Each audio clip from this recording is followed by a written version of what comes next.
Fiona Drayton était une mère célibataire mais riche, et son fils, Joe, était sa plus grande fierté. Il était génial à l'école. Mais un jour, son professeur principal a appelé et a choqué Fiona. Puis une dame plus âgée est venue visiter sa maison, et elle a été encore plus surprise par ses paroles. « Allô ?» a répondu Fiona Drayton au téléphone. L'identifiant de l'appelant indiquait qu'il s'agissait de l'école de Joe, et elle était inquiète. Il ne l'avait jamais appelé auparavant. Joe est un excellent élève et fait partie de l'équipe de basket-ball et de kickboxing. À moins qu'il y ait une urgence, il ne devrait pas appeler. Madame Drayton. Si est mademoiselle Heller. Je suis le professeur principal de votre fils. Vous vous souvenez de moi ? Dit une voix aimable à travers le téléphone. Bien sûr, mademoiselle Heller. Que puis-je faire pour vous ? Il y a un problème ? Demande Fiona en fouillant dans des papiers sur son bureau. Elle était assise dans son bureau au travail, examinant des papiers sur son bureau. Sa richesse provenait de plusieurs sociétés de transport qu'elle avait héritées de son père. Joe suivrait ses traces et rejoindrait l'entreprise dès qu'il serait diplômé de l'université. Comment se sent Joe ? Demande mademoiselle Heller. Je ne comprends pas. Il s'est passé quelque chose aujourd'hui à l'école ? Demande Fiona en retour, posant les papiers et se concentrant entièrement sur l'appel téléphonique. Joe n'est pas venu à l'école depuis une semaine, Madame Drayton, révèle mademoiselle Heller, un ton de frustration dans la voix, comme si Fiona aurait dû le savoir déjà. Quoi ? Hurle-t-elle en se levant de son bureau. Joe quittait sa maison à la même heure tous les jours. Il allait dans l'école privée la plus chère de Santa Ana, en Californie, et il n'y avait aucune raison pour qu'il sèche les cours. Il ne pouvait pas le faire, ou cela nuirait à ses chances d'entrer à Stanford. Je vois que vous n'êtes pas au courant. Eh bien, j'espère que vous allez lui parler, conseille mademoiselle Heller, et Fiona raccroche le téléphone.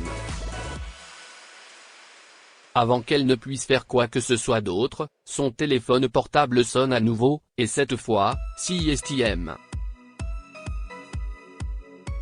Rollins, l'entraîneur de basket de Joe. Il lui dit la même chose que mademoiselle Heller. Joe n'avait pas assisté aux entraînements pendant une semaine entière et ils avaient vraiment besoin qu'il revienne le plus vite possible, car le tournoi interuniversitaire commençait bientôt. Elle n'avait aucune idée de ce qu'il fallait dire, à part lui assurer que Joe serait bientôt de retour à l'école. Cela n'avait aucun sens. Joe était un bon garçon. Ce soir-là, en rentrant à la maison, elle a demandé à Joe ce qu'il en était. Il l'a regardé tristement et a dit « Je ne me sentais pas bien. Ok, mais où allais-tu chaque jour ? Je t'ai vu partir tous les jours », a demandé Fiona, les mains sur sa taille. Nulle part. J'attends que tu partes puis je reviens ici, a-t-il répondu en haussant les épaules. Ne recommence jamais cela, Joe. Ton avenir est trop important pour être gaspillé. Souviens-toi de Stanford, insiste Fiona en montrant du doigt les bannières de Stanford sur son mur. Joe acquiesce et courbe les épaules, et Fiona pense qu'il a appris sa leçon. Le lendemain matin, quelqu'un a frappé à sa porte juste avant que Joe ne parte pour l'école. Fiona avait prévu de le suivre et de s'assurer qu'il entrait dans le bâtiment. « Bonjour », dit-elle à l'étrange dame âgée devant sa porte. Madame Drayton ? Oui, bonjour à vous. Je suis Madame Geller. Je suis le professeur d'art de votre fils, a révélé la femme en souriant et en joignant ses mains. Professeur d'art? Joe n'a jamais aimé l'art. Je ne comprends pas. Vous êtes de l'école? A demandé Fiona, ne sachant pas quoi faire de cette étrangère devant sa maison. Puis elle a entendu Joe descendre et il s'est rapidement retrouvé juste derrière elle. Peut-être avait-il des réponses. Oh, non. Je suis un professeur particulier. Il est venu me voir toute la semaine, et j'ai pensé que je devais me présenter à vous, a expliqué Madame Geller. Fiona était sur le point de dire quelque chose, mais la femme plus âgée a continué à parler. Madame Drayton, votre fils est extrêmement talentueux, et je dois dire qu'il veut être un artiste. Je ne comprends pas. De quoi cette femme parle-t-elle, Joe? A demandé Fiona, se retournant pour faire face à son fils. Mais Joe avait des yeux tristes et paniqués. Madame Geller s'est remise à parler. Votre fils m'a parlé de tout ce que vous attendez de lui, et il ne veut pas de cela. Il veut être un artiste. Fiona s'est tournée vers la femme plus âgée avec de grands yeux furieux. Vous ne pouvez pas savoir cela. Si, elle peut, maman, a interjeté Joe avant que Fiona ne dise plus à son professeur d'art. Je lui ai dit. Si est-il la vérité. Je ne veux pas de la vie que tu veux que j'aie. Je déteste le kickboxing. Je déteste le basket. Je veux peindre. Je veux voyager. Je ne veux pas être attaché pour toujours. Je veux plus. Madame Geller m'a trouvé en train de pleurer au parc et m'a emmené chez elle. Nous avons commencé à peindre, et c'était le meilleur moment de ma vie.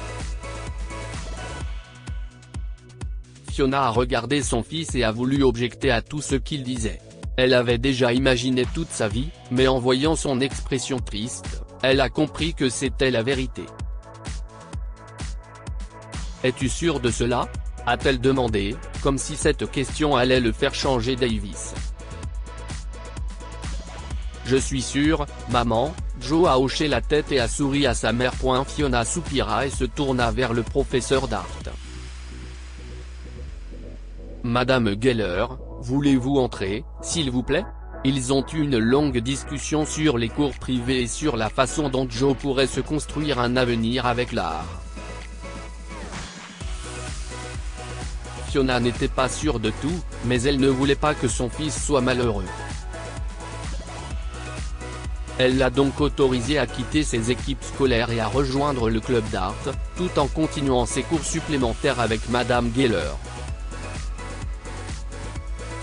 Il a été admis dans la meilleure école d'art de l'État et a obtenu son diplôme avec les honneurs et plusieurs expositions à son actif. Il a également voyagé dans le monde entier en utilisant l'argent durement gagné en vendant ses œuvres. C'était une vie différente de celle que Fiona avait imaginée pour lui, mais il était follement heureux, et si est tout ce qui comptait. Que pouvons-nous apprendre de cette histoire? On ne trouve le bonheur qu'en faisant ce que l'on aime. Joe était malheureux sur le chemin que Fiona avait construit pour lui. Heureusement, une discussion avec sa mère a été plus que suffisante pour lui faire comprendre. Vos enfants ont leurs propres rêves. Fiona avait beaucoup de rêves pour son fils, mais elle ne réalisait pas qu'il avait aussi ses propres rêves. Partagez cette histoire avec vos amis. Elle pourrait égayer leur journée et les inspirer. Si vous avez aimé cette histoire, découvrez celle de cette femme âgée qui travaille comme concierge pour pouvoir rendre visite à ses enfants, et trouve un sac avec leur nom.